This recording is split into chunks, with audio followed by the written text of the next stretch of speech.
우리 요한복음 8장 우리 32절 한 절만 함께 봉독하겠습니다. 요한복음 8장 32절입니다. 진리를 알지니 진리가 너희를 자유롭게 하리라. 아멘. 과연 진리가 우리를 자유롭게 한다고 그렇게 말씀하고 있는데, 그러면 그 참 진리는 무엇일까? 손진리 말고 참 진리.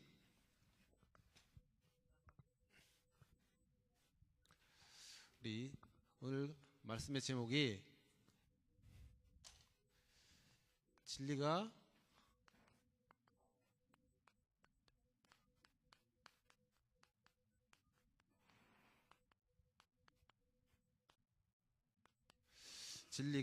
너희를 자유롭게 하리라, 자유케 하리라는 제목으로 여러분하고 함께 말씀을 나누겠습니다. 여러분들은 예수를 왜 믿습니까? 우리가 예수를 믿으면서도 그냥 생각 없이 그렇게 믿는 사람들도 사실은 많이 있어요. 우리가 교회를 다니면서도 왜 교회를 다니는지 그 이유도 잘 모르고 그냥 왔다가 갔다가 그런 신앙생활을 하는 사람들도 실제로 많이 있습니다. 부모 때문에 그냥 어쩔 수 없으니까, 태어나면서부터 부모가 교회를 다니니까 그냥 따라서, 그래서 그냥 습관처럼 그렇게 교회를 다니는 렘넌트들도 많이 있을 거예요. 그래서 내가 진짜 예수를 믿는 것인지 안 믿는 것인지도 잘 구분하지 못하고 그냥 습관처럼 다니는 렘넌트들도 사실 있습니다. 여러분들 예수를 왜 믿습니까? 그러면 여러분들은 어떤 목적을 가지고 예수를 믿어요? 아마 천국 가기 위해서 예수를 믿는 사람도 있을 것이고, 어떤 사람은 구원받기 위해서 예수를 믿은 사람도 있을 거예요. 그 정도면 그래도 조금 낫죠. 근데 대부분의 많은 사람들은 예수를 왜 믿느냐 하면 복 받으려고 믿는 사람들이 상당히 많다는 거예요. 그리고 예수를 믿으면 어떤 내가 갖고 있는 그런 문제들이 해결되어져서 내 삶이 조금 윤택해지고 편안해지고, 또 내가 원하는 그 어떤 것을 하나님을 이용해서 받아내고, 이런 정도의 차원에서 예수를 믿는 사람들이 사실은 많이 있습니다. 예수를 믿으면 그냥 그런 애군이 없어지니까 라고 생각하면서 그렇게 믿는 자들도 사실은 많이 있어요. 여러분들이 내가 왜 예수를 믿는지, 그러면 그 예수를 믿는다는 것은 또 무엇인지, 그러면 어떻게 믿는 게 또 예수를 잘 믿는 것인지, 이런 부분들에 대해서 우리가 생각을 좀 해야 돼요. 성경적으로 얘기하면 내가 믿은 것은 아니겠죠. 믿어진 거겠지. 그죠? 성경적으로 따지면 내가 믿고 싶어서 믿을 수 있었던 것은 아니에요. 믿어진 거죠. 그러면 내가 믿어졌으면 내게 더 이상 갈등도 없고, 내가 예수를 믿는 이 믿음이 지속적으로 유지돼야 되는데, 어떤 때는 믿어졌다가 어떤 때는 또 안 믿어져. 우리가 구원의 확신을 많이 얘기합니다. 그러니까 어떤 때는 구원의 확신이 있어. 내가 구원받은 게 확실히 맞는 것 같아. 근데 어떤 때는 또 구원의 확신이 잘 모르겠어. 내가 구원받은 것 같기도 하고 안 받은 것 같기도 하고, 이렇게 갈등이 있다는 거예요. 믿어진 것은 하나님의 은혜로 믿어졌는데, 그럼 그것이 계속 유지가 되어지면 너무 좋겠는데 그것이 유지가 안 되고, 어떤 때는 믿어졌다가 어떤 때는 안 믿어졌다가 하는 이런 부분들, 우리가요 복음을 알게 되어지면, 우리가 그리스도를 알게 되어지면 알면 알수록 우리는요 진짜 자유하게 되어집니다. 우리가 오늘 강단 말씀에서 하나님의 뜻을 찾아라고 그 말씀을 주셨어요. 그러면 하나님의 뜻이 과연 무엇일까? 우리가 생각을 해봐야 되겠죠. 여러분은 하나님의 뜻이 무엇이라고 생각합니다? 그래서 오늘 목사님 말씀 뭐라고 주셨냐면 오직이라고 그랬어. 오직 예수 그리스도, 오직 하나님의 나라, 오직 성령, 오직 기도가 바로 하나님의 뜻이라고 했단 말이에요. 그러면 베드로전서 3장 7절을 한번 보겠습니다. 우리 함께 보겠습니다. 베드로전서 3장 7절입니다. 베드로전서 3장 7절을 한번 보겠습니다.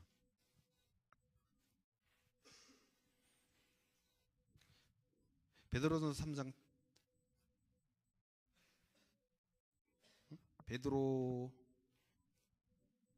3장 17절, 베드로전서 3장 17절 한번 보겠습니다. 우리 함께 합독하겠습니다. 선을 행함으로 고난 받는 것이 하나님의 뜻일진데 악을 행함으로 고난 받는 것보다 나으니라. 하나님 뜻이 뭐래요? 선을 행함으로 고난 받는 거래요. 선을 행함으로 고난 받는 게 하나님의 뜻이래요. 오늘 목사님 말씀 주셨습니다.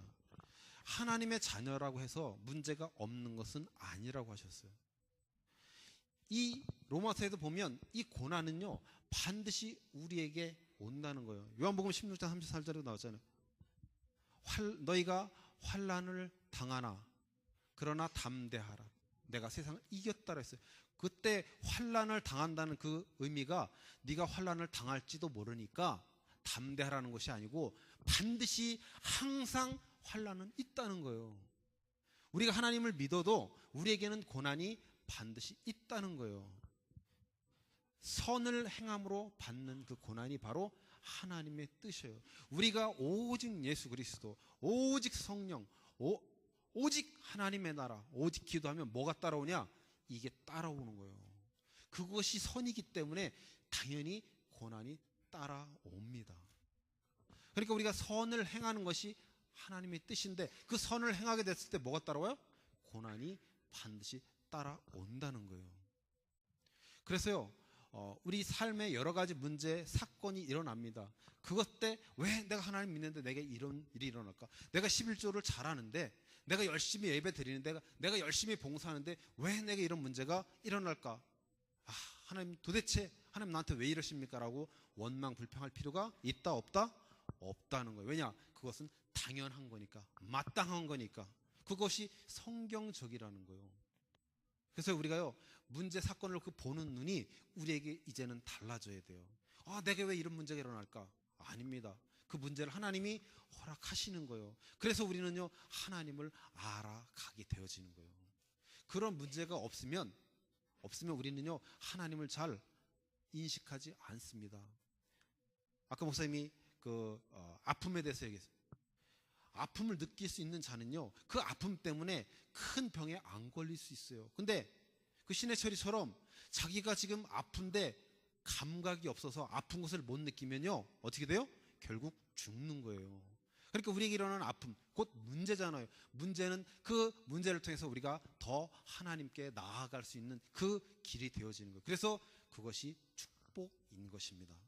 우리가요 그 문제 보는 눈을 우리가 새롭게 이렇게 잘 열어야 될 줄 믿습니다. 여러분이 하나님을 왜 믿으십니까? 왜 예수를 믿어요? 기독교의 핵심은 어떻게 보면 사랑입니다. 근데 그 사랑은 뭐랑 얘기할 수 있냐면 용서요. 그죠? 이 용서는 뭐냐? 이 용서는 죄를 없애는 것을 갖다가 용서라고 합니다. 우리 인간에게 왜 죄가 들어왔죠?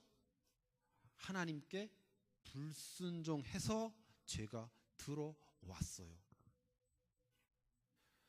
그러면 우리가 이 죄에 대한 개념을 바르게 알아야 돼요. 죄가 무엇인지에 대한 기준이 없으면 우리는 죄를 내 스스로 해결할 수 있다라고 착각을 할 수 있습니다.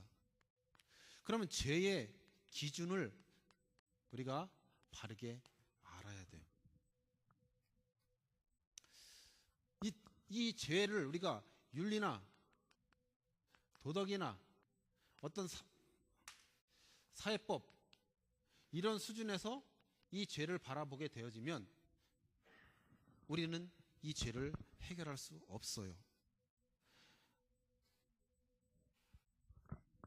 윤리, 도덕, 사회법으로 얘기하는 살인, 또 우리가 얘기하는 간음, 어떤 도둑질, 어떤 미움, 막 이런 것들을 갖다가 우리가 죄라고 이야기한다면 우리는 굳이 예수가 필요 없겠죠. 우리가 이런 것들을 안 하면 그러면 이 죄가 없어져서 우리가 구원받을 수 있을까? 만약에 윤리도덕사회법으로 기준해서 이런 것들을 남들보다 덜 하고 또 이런 것을 전혀 안 했을 때 구원을 받는다라고 하면 그러면 예수 안 믿는 사람들 중에서 이렇게 하는 사람들도 다 구원을 받을 수 있다는 이야기가 되잖아요. 근데 실제로 이런 일을 하지 않는 예수 안 믿는 자들도 많이 있습니다. 그럼 그런 사람들 모두가 다 죄를 용서함 받고 모두가 다 구원을 받았다라고 이야기할 수 있습니까? 미국에서는 몰몬 교인들이나 여호와 증인들하고는 계약서도 안 쓴답니다. 왜냐? 그들은 거짓말을 하지 않는데요. 그래서 그들은 계약서를 쓰지 않아도 돈을 준대요. 그 정도로 정직하고 거짓말하지 않는답니다. 그러면 그런 모든 사람들이 다 구원을 받아야 되잖아요. 다 죄를 용서함 받아야 되잖아요. 그러니까 우리가 죄의 기준을 윤리나 도덕이나 이 기준으로 바라보면 안 된다는 거예요. 우리 인간이 갖고 있는 그 근본 문제, 그 죄의 문제는 이런 윤리 도덕을 가지고 해결함이 안 된다는 겁니다. 그러면 우리가 봉사, 또 어떤 선행, 또 청빈, 무소유 이런 사람으로 어떤 변화된 삶으로 이런 변화된 삶을 사는 사람들이 그들이 가지고 있는 죄의 문제가 해결된다라고 한다면 이들도 모두가 다 구원을 받을 수 있겠죠. 그러나 우리가 가지고 있는 그 원죄는 절대로 해결함 받을 수가 없는 거예요. 여러분들이 잘 아는 슈바이처 박사가 있습니다. 슈바이처가 누구죠? 아프리카에서 50년 동안 선교 활동을 한 사람이 슈바이처 박사예요. 그 사람이요 박사학위를 5개나 가지고 있던 사람이래요. 슈바이처가. 근데 그 모든 것들을 다 버리고 아프리카에 가서요 선교 활동을 50년이나 했어요. 근데 그 슈바이처 박사가 쓴 논문이 제목이 뭐냐? 왜 예수님이 하나님의 아들이 아닌가라는 제목을 가지고 논문을 썼고, 그 예수님은 하나님이 아니다, 하나님의 아들이 아니고 그냥 단지 우리가 본받아야 될 그럴 롤 모델이다라고 주장하면서 그것을 평생 증거하고 증명하면서 산 사람이 누구냐? 슈바이처 박사예요. 그래서 슈바이처 박사를요 신신학의 아버지, 자유신학의 아버지라고 부릅니다. 그러면 그 사람이 그가 그런 삶을, 그런 변화된 삶을 살았기 때문에 그가 죄가 용서함 받고 죄가 해결되어졌다라고 한다면 그렇게 얘기할 수 있습니까? 그러면 우리가 얘기하는 그 누구죠? 성철 스님, 또 법정이나 또 간디나 테레사 수녀나 이런 사람들은요, 그런 사람들은요 예수 안 믿었습니다. 슈바이처가 예수님이 하나님의 아들이고 하나님이 아니라는 것을 증명하기 위해서 평생을 산 사람이란 말이에요. 근데 우리는요 지금 그런 사람들을 모델로 삼고 살아가고 있어요. 우리가 아무리 봉사를 많이 하고 착한 일을 많이 하고 청빈하게 무소유로 살아도요 우리가 갖고 있는 그 원죄는요 절대로 해결함 받을 수 없는 거예요. 그래서 우리가 죄가 무엇인가 이것에 대한 바른 기준을 우리가 갖고 있어야 됩니다. 그러면 성경에서 얘기하는 죄는 과연 무엇인가? 성경에서는요 헬라어로 하마르티아라고 하는데 관역을 벗어난 것을 죄라고 얘기해요. 여기 어떤 목표가 있고 여기서 화살을 가지고 여기를 쫙 쏘잖아요. 그럼 이게 관역이요. 이 관역을 벗어나서 엉뚱한 것으로 가는 것을 갖다가 성경에서는 죄라고 얘기를 합니다. 근데 엉뚱한 관역이 있는데 여기다가도 막 쏴. 근데 어떤 것은요 정확하게 명중하는 것도 생겨요. 제가 옛날에 그 무슨 동인지 모르겠네. 그 중앙천이 있는데 거기서 살았는데 경복궁 있는 데서 살았거든요. 그 산에 보면 이렇게 그 옛날 궁 있죠, 활 쏘는 거, 뭐라는 거, 그거 이렇게 쏴서 하는 걸 제가 우리 산에서 여러 번 봤어요. 그걸 구경하고 있는데, 이 관역에도 안 쓰고 여기다 계속 관역을 쏘면요, 이건 바보잖아요. 근데 우리들이 실제 이 관역을 벗어나 엉뚱한 것에다가 계속 쏜다, 그것을 가지고 성경에서는 죄라고 얘기합니다. 즉 선악 판단의 주체가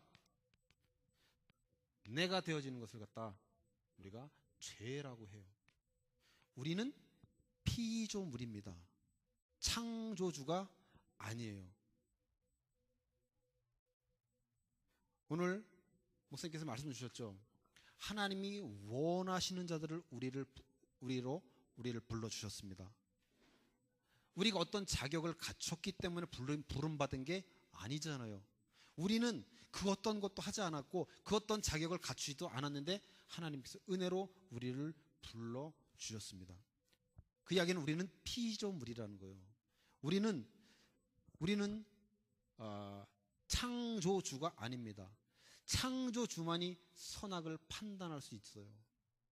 우리는 선악 판단을 우리가 하면 안 돼요. 그 뱀이 하와를 속입니다.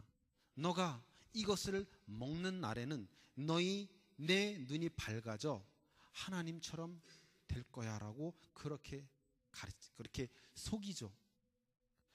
원어로 보면 내가 선악을 알게 하는 그 나무를 따 먹으면 너는 선악의 그 주체자, 선악을 판단하는 그 하나님 앞에 서게 될 거야 라고 그렇게 해석을 합니다. 우리는 죄인이에요. 우린 죄를 가지고 태어났어.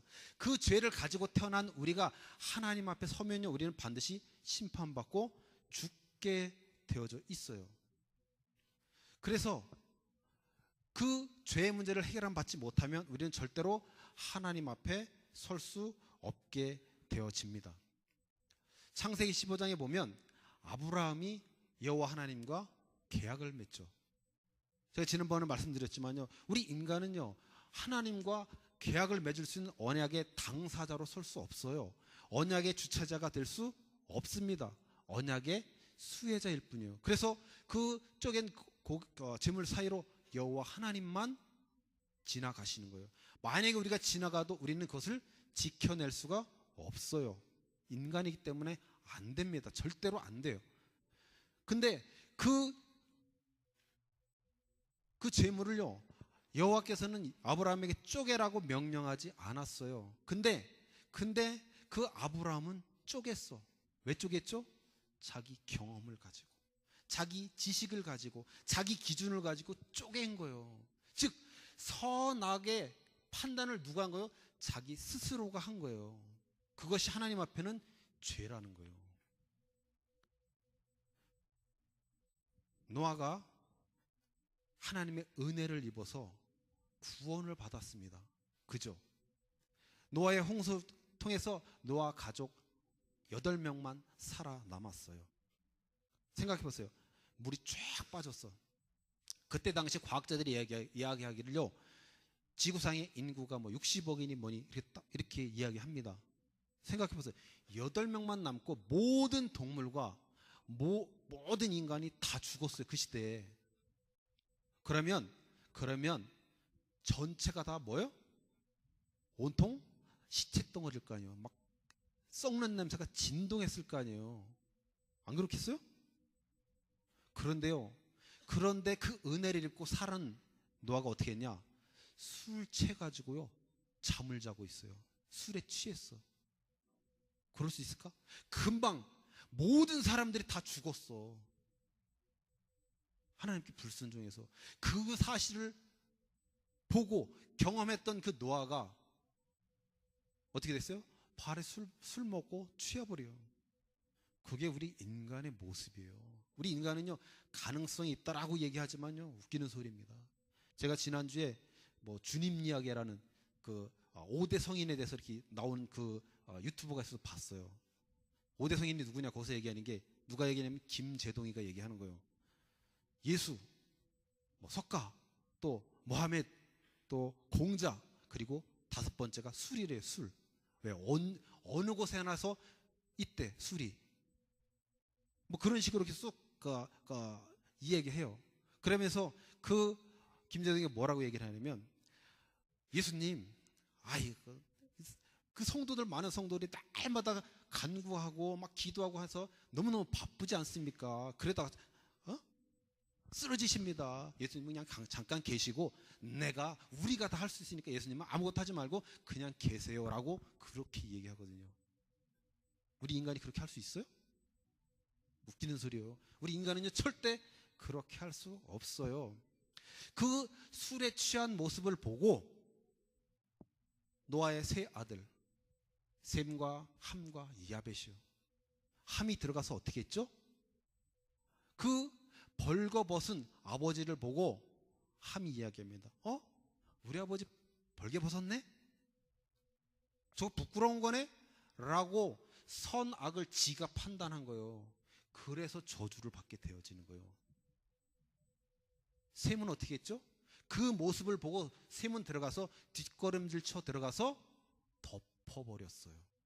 그게 은혜라고 하는 거예요. 그게 구원이에요. 우리의 죄를 그러한 모습으로 하나님께서 우리가 어떤 것도 하지 않았는데 그렇게 우리의 죄를 덮어버리시는 거예요. 언약궤 안에 세 가지가 있잖아요. 십계명이 있고 또 그 아론의 쌍난 지팡이가 있고 만나가 있잖아요. 그것을 뭐가 덮었냐? 덮개가 덮어 있어요. 그 위에다가 피를 뿌려. 그래서 하나님을 상징하는 그룹들이 그것을 내려다보고 있단 말이에요. 하나님이 보실 때는요, 우리가 갖고 있는 이 죄를 안 보고 뭐를 보냐? 그 피만 보는 거예요. 예수 그리스도의 피만 본단 말이에요. 우리의 죄가 그렇게 덮여져 있는 거예요. 그래서 우리는요, 누구를 보고 어떤 상황을 보더라도 우리가 판단하면 안 돼요. 오직 판단의 주체자는 오직 하나님이신만이에요. 우리는 절대 선악 판단의 주체자가 되어지면 안 됩니다. 근데 우리는 자꾸 판단하잖아요, 우리가. 그러니까 여러분들요, 우리 모두가 다 선악을 판단하는 그 주체가 되어지면 안 됩니다. 그래서 하나님이 우리에게 이 죄를 해결할 수 있는 길을 주셨어요. 그게 구약의 율법이요. 율법을 지키면 우리는 구원을 받을 수 있어요. 그래서 이 율법을 통해서 우리가 죄를 용서함 받을 수 있는 그 길을 하나님이 알려주셨어요. 근데 이 율법의 기능이 뭐냐? 바로 죄를 깨닫게 하는 거예요. 로마서 7장 7절에 보면 죄가 없으면요, 우리는 죄인지를 몰라요. 이 율법이 없으면 탐심이 죄인지를, 미움이 죄인지를 몰라요. 그래서 죄를 깨닫게 하시려고 하나님께서 우리에게 율법을 주셨습니다. 근데 문제는 이 율법을 100% 지킬 수 있는 자가 없다는 거예요. 로마서 3장 19절에 보면 의인은 율법의 행위로 의롭다 하심을 받을 육체가 없다라고 그랬어요. 그리고 야고보서 2장에 보면 우리가 계속 율법을 지키다가 딱 한 가지만 어기면 그 모든 것이요 다 없어진대요. 그래서 새롭게 처음부터 시작해야 돼. 99가지를 다 지키다가 마지막 한 가지를 실수하면 그 99가지가 다 빵이 된대, 0이 된대요. 그게 율법이에요. 그러면 우리는요, 인간은 그 어떤 누구도 100% 지켜낼 수 있는 자가 없다는 거예요. 우리 복 좋아하죠. 복. 뭐 이불에도 있고 숟가락에도 있고 모든 것에 복 천지요. 이 복, 신명기 28장 한번 볼까요? 어마어마한 복.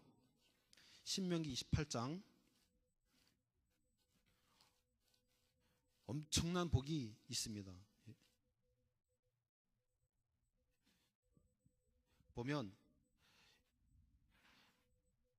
성읍에서도 복을 받고 들에서도 복을 받고 내 몸의 자녀와 내 토지의 소산과 내 짐승의 새끼와 소와 양의 새끼가 복을 받을 것이요 내 강주리와 떡반죽 그릇이 복을 받을 것이며 내가 들어와도 복을 받고 나가도 복을 받을 엄청난 복이 주어져 있어요. 근데 1절에 보면 뭐라고 되어 있냐면요, 내가 내 하나님 여호와의 말씀을 삼가 듣고 내가 오늘 내게 명령하는 그 모든 명령을 지켜 행하면 내 하나님 여호와께서 너를 세계 모든 민족에 뛰어나게 하실 것이라고 했어요. 즉 모든 명령 100% 지킬 때 그 복이 우리 거라는 거예요.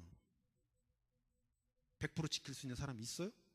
없어요. 그러니까 이건 말 그대로 그림의 떡이지 우리의 복이 아니에요. 이게요, 신명기 28장의 복이 우리 복이 아니라니까요. 그럼 우리 복은 우리가 받는 것은 뭐냐면요, 16절부터 나와요. 내가 만일 내 하나님 여호와의 말씀을 순종하지 아니하여 내가 오늘 내게 명령한 그 모든 명령과 규례를 지켜 행하지 아니하면 이 모든 저주가 내게 임하여 내게 이를 것이니라. 내가 성읍에서도 저주를 받으며 들에서도 저주를 받을 것이요 광주리 떡반죽 그릇이 저주. 우리에게 주어지는 건 복이 아니고 저주라는 거예요. 왜? 우리가 이것을 100% 지켜낼 수 없기 때문에 그런 거예요. 근데 이 복이 우리 것이 되어지는 길이 있어요. 100% 율법을 100% 지킬 수 있는 사람이 누구예요? 예수님이잖아요. 그래서 그 예수 안에서만 이 복이 우리께 되어지는 거예요. 인간은요, 누구도 지킬 수 없습니다. 그래서 이 율법을 통해서요, 우리는 뭐를 깨닫는 거냐? 아, 그리스도가 아니면 안 되는구나를 깨닫는 거예요.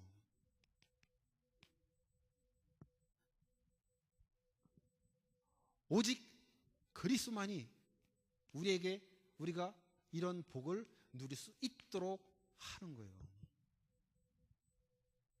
그래서 그리스도는 율법의 마침이라고 하고 율법의 완성이라고 하는 거예요. 그리스도가 아니면 우리가 갖고 있는 죄, 저주, 사망, 지옥, 그 죽음의 문제를 절대로 해결함 받을 수 없어요. 그래서 율법은요, 하나님 되심을 나타내요. 하나님의 속성이 가장 잘 표현된 게 뭐냐? 그게 율법이에요. 그래서 그 율법을 다 지킬 수 있는 분이 누구냐? 오직 예수요. 그래서 우리가 예수 안에서만 가능한 거예요. 그래서 우리는요, 그리스도와의 연합만이 우리가 갖고 있던 이 죄, 저주, 사단의 문제를 해결함 받을 수 있습니다. 오직 그리스도와의 연합만이요.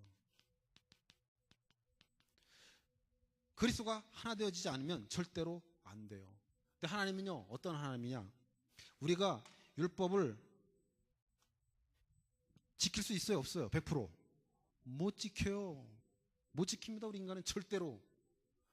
그래서 하나님 우리에게 새 언약을 주시는 거예요.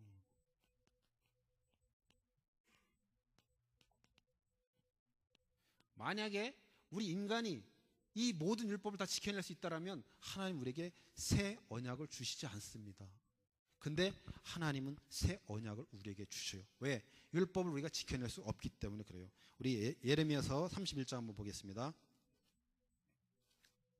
예레미야서 31장 31절부터 34절까지 우리 한번 읽어보겠습니다. 여호와의 말씀이니라. 보라, 날이 이르르니 내가 이스라엘 집과 유다 집에 새 언약을 맺으리라. 이 언약은 내가 그들의 조상들의 손을 잡고 애굽 땅에서 인도하여 내던 날에 맺은 것과 같지 아니할 것은 내가 그들의 남편이 되었어도 그들이 내 언약을 깨뜨렸음이라. 여호와의 말씀이니라. 그러나 그날 후에 내가 이스라엘 집과 맺을 언약은 이러하니 곧 내가 나의 법을 그들의 속에 두며 그들의 마음에 기록하여 나는 그들의 하나님이 되고 그들은 내 백성이 될 것이라. 여호와의 말씀이라. 언약이 뭐냐? 나는 그들의 하나님이 되고 그들은 내 백성이 되는 것이 언약이에요. 근데 그 언약을, 내가 나의 법, 즉 하나님의 법을 우리들의 마음속에 두며 우리들의 마음에 기록, 우리 마음에 새긴답니다. 우리에게 새 언약을 주셔요.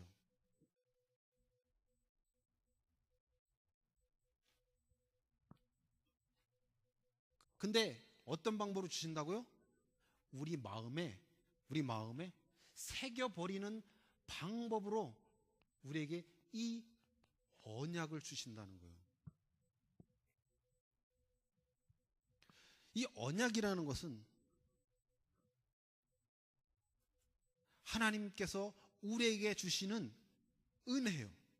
근데 그 언약을 어떻게 주시냐면 마음에 새기는 방법으로 주신다는 거예요.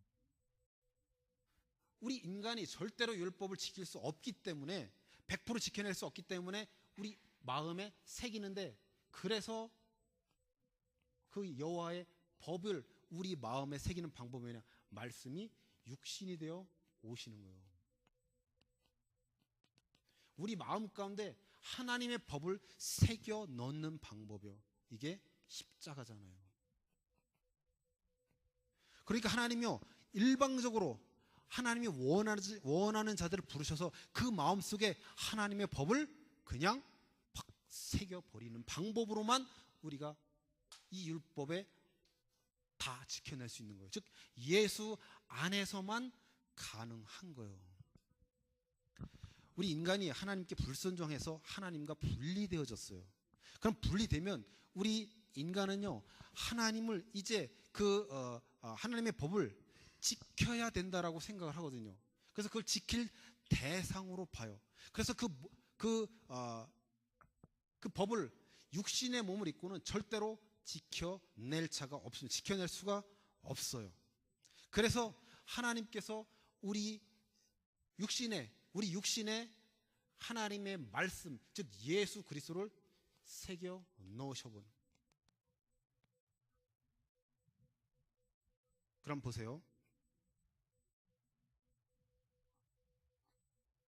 그래서 이제 우리는 그리스도와 연합이 되어졌어요. 이 하나님의 언약을 그 하나님의 법을 우리의 육신에 새겨 넣으셨습니다. 그래서 우리는요, 이제 그리스도와 연합이 되어졌어요. 그 이야기는 뭐냐? 몸과 하나님의 법이 하나로 됐어요.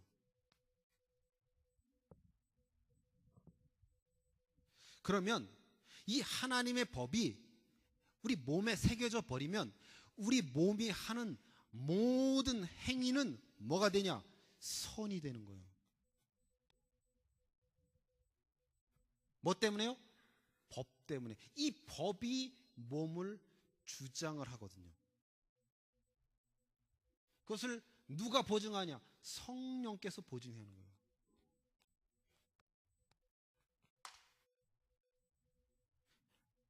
이 우리 몸이 하는 모든 행위, 즉 하나님의 법이 심겨진, 즉 예수 그리스도가 함께하는 자의 모든 행위는 뭐가 되냐? 이제 선이 되는 거예요.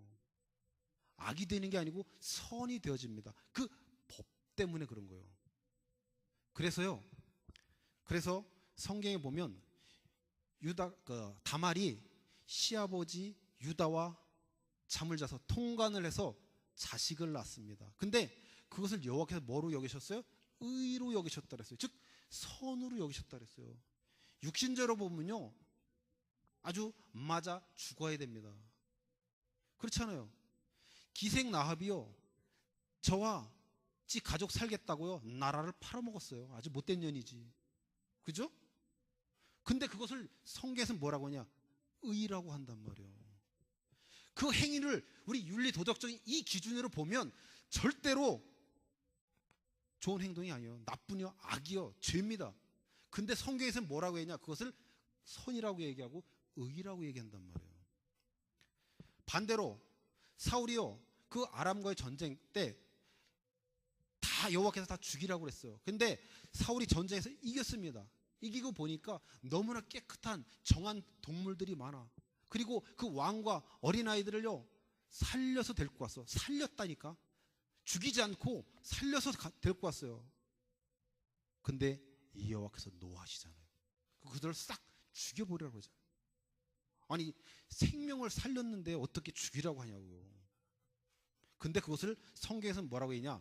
하나님께서는 악이라고 얘기하셔요. 악이라고. 그러니까 이 기준으로 우리가 그 죄냐 아니냐를 보면 안 된다는 거예요. 예수 그리스도가 함께하는 자의 모든 행위는 뭐가 되냐? 선이 되는 거예요. 선이. 무슨 소리인지 알아요?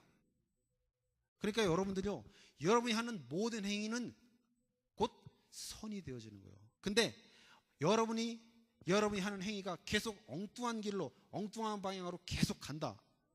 그러면 성령이 여러분하고 함께 안 계신지도 몰라요. 오늘 조장님 때도 목사님 말씀 주셨어요. 자기 자신을 점검하라고. 내가 계속 나쁜 행위를 반복한다. 그러면 진짜 예수 그리스도가 함께하지 않는지도 몰라요. 그 자신을 점검해야 돼요. 그러나 정말 예수 그리스도가 함께한다. 그러면요, 여러분이 하는 모든 행위는 다 선이 되어지는 거예요. 거짓말해도 우리 농담을 해죠. 거짓말해도 천국 간다는 농담을 잘 하는데, 사무엘은요 거짓말했어요. 사무엘 선지자도 여호와께서 다윗에게 기름을 부라고 해. 그러니까 가려고 보니까 사울이 있네. 사울한테 들키면 너 왜 가? 다윗이 이 나라 왕이 될 거라고 기름 부어서 간다고 하면 자기가 죽을 것 같으니까 못 간다고요. 그러니까 여호와가 말해, 야, 희생 제사 드리러 왔다고 너 거짓말해라고 한다거든요. 그래서 사무엘은 거짓말을 합니다.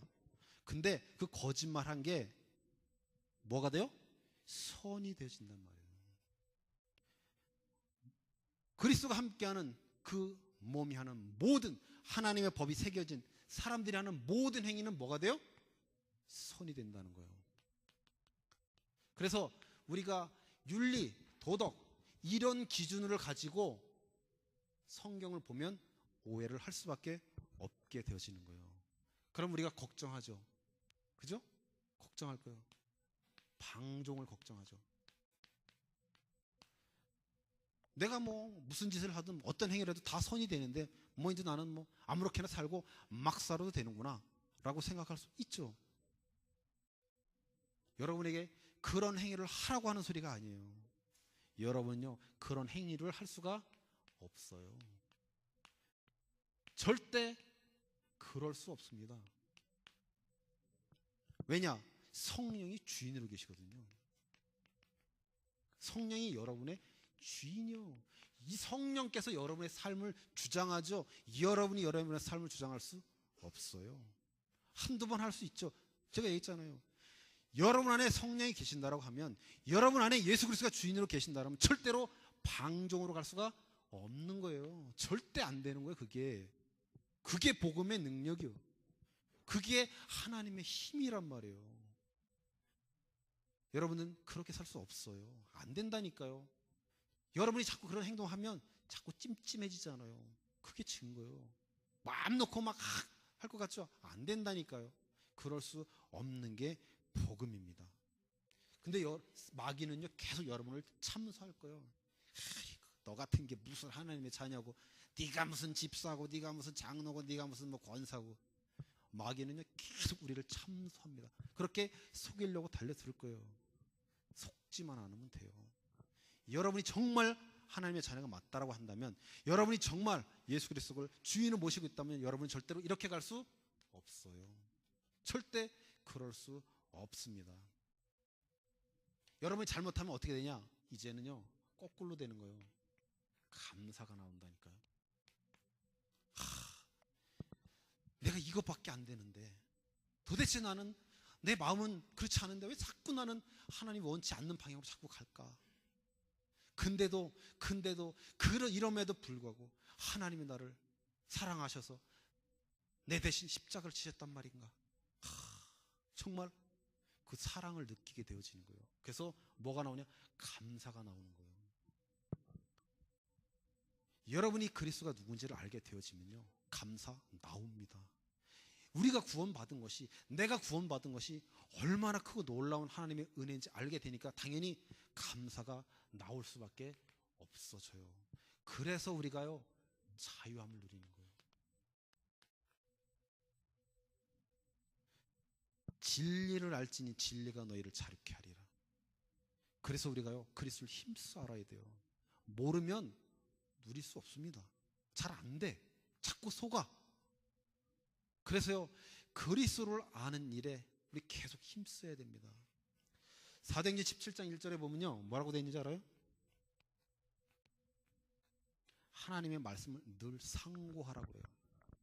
바울이 데살로니가에 복음을 증거합니다. 맞나요? 근데 여기서는 베레아 사람들이에요.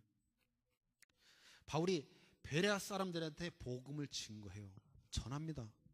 그랬더니요, 이 사람들이 정말 바울이 한 그 복음이 그런가 하여 집에 가서 날마다 상고했다라고 했어요.